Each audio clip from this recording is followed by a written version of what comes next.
പാസ്റ്ററുടെ മൃതദേഹം സംസ്കരിക്കുന്നത് തടഞ്ഞു. കഴിഞ്ഞ 13 ദിവസമായി മൃതദേഹം മോർച്ചറിയിൽ സൂക്ഷിച്ചിരിക്കുന്നു. സുപ്രീം കോടതി വിഷയത്തിൽ ഇടപെടുന്നു. ഒരു മനുഷ്യൻ മരിച്ചാൽ അയാളുടെ മൃതദേഹം അയാളുടെ ഇഷ്ടപ്രകാരം സംസ്കരിക്കാൻ കഴിയാത്തത് എത്ര വേദനാജനകമാണ്. ഇതെന്റെ വാചകങ്ങളല്ല. ഇന്ത്യയുടെ പരമോന്നത നീതിപീഠം പുറപ്പെടുവിച്ച ഒരു പ്രസ്താവനയാണിത്. ഒരു ക്രിസ്തീയ ശുശ്രൂഷകനായ പാസ്റ്ററുടെ മൃതദേഹം കഴിഞ്ഞ 13 ദിവസമായി മോർച്ചറിയിൽ സൂക്ഷിച്ചിരിക്കുന്നു. ആ പാസ്റ്ററുടെ മകൻ കോടതികൾ കയറിയിറങ്ങുന്നു സംസ്കരിക്കുവാനുള്ള അനുവാദത്തിനു വേണ്ടി. ഒടുവിൽ സുപ്രീം കോടതി ഇന്നലെ വാദം കേട്ടിട്ട് ഇങ്ങനെ പ്രതികരിച്ചു: ഒരു മനുഷ്യന് തന്റെ ഇഷ്ടപ്രകാരം സംസ്കാരം ലഭിക്കുന്നില്ലെങ്കിൽ അതെത്ര വേദനാജനകമാണ്. എന്നിട്ടും കോടതി അന്തിമമായി വിധി പറഞ്ഞില്ല. ഇന്ന് ആ കേസിൽ വിധി പറയാമെന്നാണ് കോടതി പറഞ്ഞിരിക്കുന്നത്. വൈകാരികമായി വിഷയത്തെ കൈകാര്യം ചെയ്യുവാൻ സാധിക്കയില്ല എന്നും കോടതി നിരീക്ഷിക്കുന്നു. ഛത്തീസ്ഗഡിലെ ആദിവാസി മേഖലയായ ബസ്തറിലെ ചിന്ദ്വാഡ ഗ്രാമത്തിലാണ് ദുഃഖകരമായ ഈ സംഭവം റിപ്പോർട്ട് ചെയ്യപ്പെടുന്നത്. അവിടെ സഭാ ശുശ്രൂഷകനായിരുന്ന ക്രിസ്തീയ പ്രവർത്തകനായിരുന്ന സുഭാഷ് ബാഗൽ എന്ന വൃദ്ധനായ മനുഷ്യൻ കഴിഞ്ഞ ജനുവരി 7-ാം തീയതി മരണമടഞ്ഞു. അദ്ദേഹത്തിന്റെ മകൻ രമേശ് ബാഗൽ മൃതദേഹം സംസ്കരിക്കുവാനുള്ള ക്രമീകരണങ്ങൾ ചെയ്തു. കഴിഞ്ഞ 3 തലമുറയായി തങ്ങളുടെ കുടുംബാംഗങ്ങളെ അടക്കിയിട്ടുള്ള ഗ്രാമീണ ശ്മശാനത്തിൽ തന്റെ പിതാവിന്റെ മൃതദേഹവും അടക്കുവാനാണ് രമേശ് ബാഗൽ തയ്യാറായത്. അദ്ദേഹം അതിനുവേണ്ടി ആഗ്രഹിക്കുകയും അവർ അതിനുവേണ്ടിയുള്ള ക്രമീകരണങ്ങൾ ഒരുക്കുകയും ചെയ്തു. എന്നാൽ ഗ്രാമവാസികൾ, തദ്ദേശീയരായ നാട്ടുകാർ, ചില വർഗീയ സംഘടനകളുടെ പിന്തുണയോടുകൂടെ ഇതിനെതിരായി സംഘടിക്കുകയായിരുന്നു.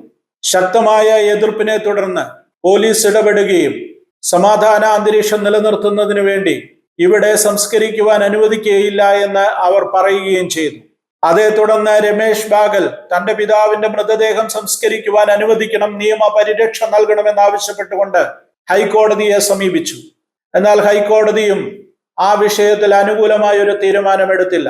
ഹൈക്കോടതി പറഞ്ഞത്, ഈ ഗ്രാമീണ ശ്മശാനത്തിൽ, പഞ്ചായത്തിന്റെ ഉടമസ്ഥതയിലുള്ള ഈ ശ്മശാനത്തിൽ ക്രൈസ്തവർക്ക് വേണ്ടി പ്രത്യേക സ്ഥലം വേർതിരിച്ചിട്ടില്ല. അതുകൊണ്ട് ഈ മൃതശരീരം അവിടെ സംസ്കരിക്കാതെ 25 കിലോമീറ്റർ ദൂരെയുള്ള ക്രിസ്തീയ സെമിത്തേരിയിൽ കൊണ്ടുപോയി സംസ്കരിക്കണമെന്നായിരുന്നു ഹൈക്കോടതിയുടെ തീർപ്പ്. ഛത്തീസ്ഗഡിൽ നിന്ന് ക്രൈസ്തവ പീഡനങ്ങളുടെ നിരവധി വാർത്തകളാണ് കഴിഞ്ഞ ചില വർഷങ്ങളായി വന്നുകൊണ്ടിരിക്കുന്നത്. പ്രത്യേകിച്ച് ഈ ബസ്തർ മേഖലയിലെ ആദിവാസി മേഖലയിൽ നിരവധി ക്രിസ്തീയ സഭകൾ ദീർഘവർഷങ്ങളായി പ്രവർത്തിക്കുന്നുണ്ട്.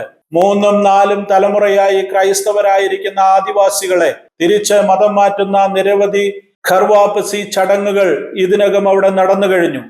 ഇതിനോടൊക്കെ പ്രതിരോധിച്ചു നിൽക്കുന്ന ക്രൈസ്തവ സമൂഹം കഠിനമായ പീഡനങ്ങളെ നേരിട്ടുകൊണ്ടാണ് അവിടെ നിലനിൽക്കുന്നത്.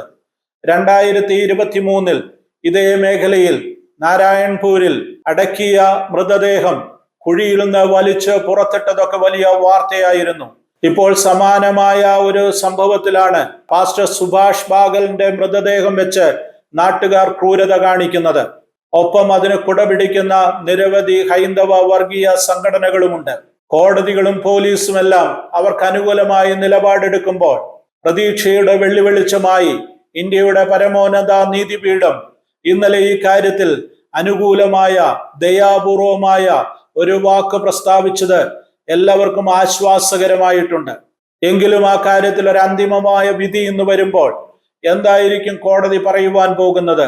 രമേശ് ബാഗലും കുടുംബാംഗങ്ങളും തങ്ങളുടെ പിതാവിന്റെ മൃതദേഹം സംസ്കരിക്കാമെന്നുള്ള പ്രതീക്ഷയോടെ കാത്തിരിക്കുകയാണ്. ജനുവരി 7-ന് വാർദ്ധക്യ സഹജമായ രോഗങ്ങളാൽ മരണമടഞ്ഞ പിതാവിന്റെ മൃതദേഹം സെമിത്തേരിയിൽ സംസ്കരിക്കുവാൻ അനുവദിക്കാതിരുന്നപ്പോൾ തങ്ങളുടെ വീട്ടുവളപ്പിൽ സംസ്കരിക്കുവാൻ അവർ ശ്രമം നടത്തിയതാണ്. എന്നാൽ അതിനുപോലും നാട്ടുകാർ അനുമതി നൽകിയില്ല. ശക്തമായ എതിർപ്പ് അവിടെ നിലനിൽക്കുന്നു. അതിനാലാണ് അവർ കോടതിയെ സമീപിക്കേണ്ടതായി വന്നത്. ഇപ്പോൾ സുപ്രീം കോടതി അനുകൂലമായ ഒരു വിധി ഇന്ന് പ്രസ്താവിക്കുമെന്നുള്ള പ്രതീക്ഷയിലാണ് രമേശ് ബാഗലും അദ്ദേഹത്തിന്റെ കുടുംബാംഗങ്ങളും.